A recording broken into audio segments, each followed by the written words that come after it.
These are their chosen representatives.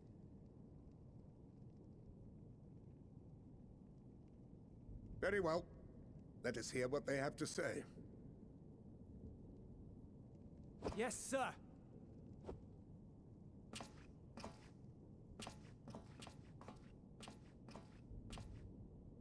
I present to you our commander, Lord Quintus Vankina, Legatus of the First Legion. The First? I had no idea you had survived.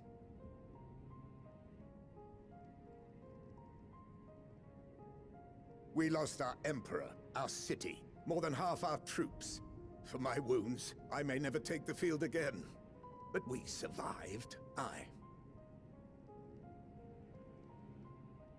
In a manner much to your liking, I dare say. We have no intention of adding to your misfortunes, nor do we bear you any ill will. Spare me. Though you children may speak in earnest, overtures of peace ever ring hollow in my ears. So long as man stands to profit from his neighbor's suffering, war is inevitable. Driven from our ancestral homeland into this blasted waste. Yet still you yearned to rob us of our paltry scraps. 'Twas only with Magitech that you learned to keep your distance. Though we knew it was only a matter of time before you regrouped and returned. Conquest and Empire were our only defenses. Emperors Solus and Varys understood this, and through their campaigns saw us grow and prosper. Much blood has been spilled in Garlemald's name, aye. But if it is a choice between yours and mine, then it is hardly a choice at all. I do not deny that a great many conflicts throughout history were driven by the desire or necessity to gain by another's loss. That is not why we are here. Nor have we come to petition your aid in the war with the Telophoroi, grave though that threat may be. Our purpose is simply this.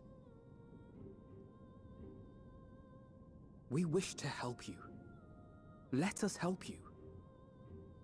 If there is aught that can be done to ease your plight, we would be glad to do it. Perhaps you would.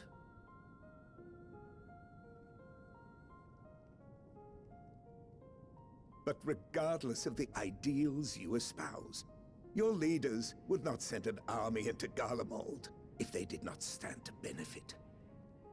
If we accept their aid, they will expect their efforts to be rewarded once the Telophoroi are no longer a threat. And after compensation and concessions, the great empire would be brought to heel. Her enemies rejoice at her downfall. Our third eye, a mark of shame. We won't stand idly by and let your people be humiliated. And we're not alone in that. We only want to make a difference, to make this world of ours better. Surely you can understand that. What I'm trying to say is, there are so many people who just don't care about making you suffer. And maybe that's almost insulting after all the suffering you feel the world has subjected your people to, but believe it or not, that's the truth. And now we're here, and all we're asking is for you to tell us what you want, what you hope for. So much blood has been shed, so much lost. All because of this endless war. Who wouldn't want to end it?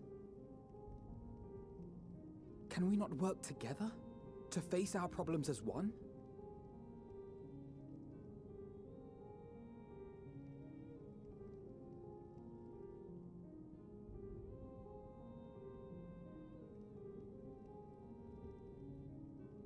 Answer me this, young peacemakers. If a world without conflict is your desire, Why reject the unity and prosperity of Garlemald? Is it because we do not share your faith? That we do not share your heritage? That our ideals and virtues differ? That we cherish and hold in the highest that which you do not? Disparity is the root of discord, and peace built on compromise is flawed and fleeting. Happiness for one and all is a dream, and the reality is that to the victor go the spoils. That is why we Garleans will never submit nor surrender. For freedom and for pride, we will remain true to ourselves until the bitter end. That is my hope.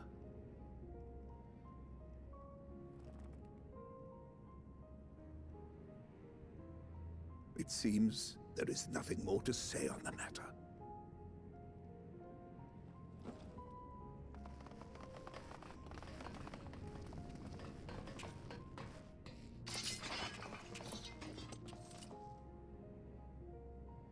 You will remain here while I decide what is to be done with you.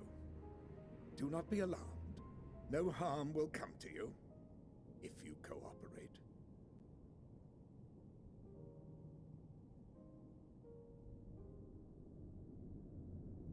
We will not resist. However, as your guests, I ask that we be allowed to speak with the other members of your group. As you wish.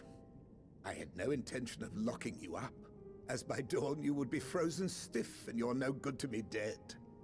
You are free to move about the encampment, but there is one condition. Collar them.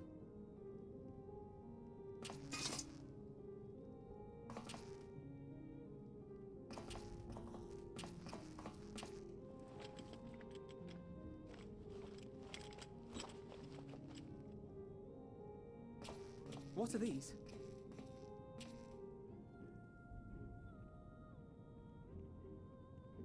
Incentive. You'll be watched at all times. Stray too far or act suspiciously, and we will administer a rather painful shock.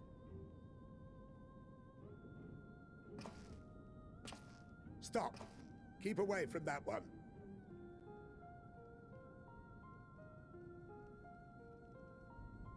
The champion of Eorzea is not so easily cowed.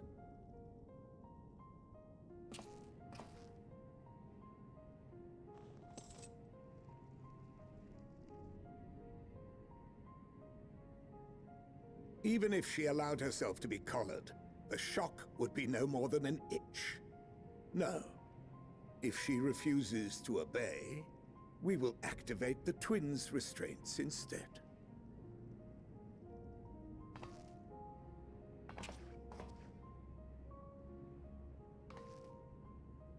You needn't worry about us.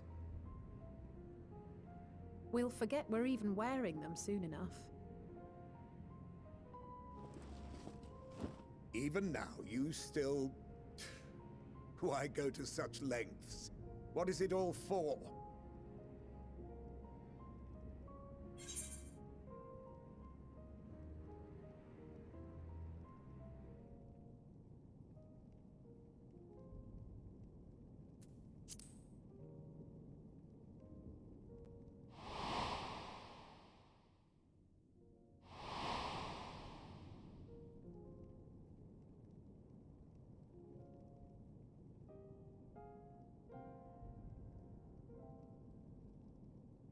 You are a curious one. A far cry from the merciless barbarian others paint you to be. You will be their warden.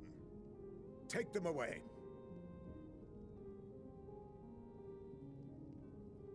Yes, sir.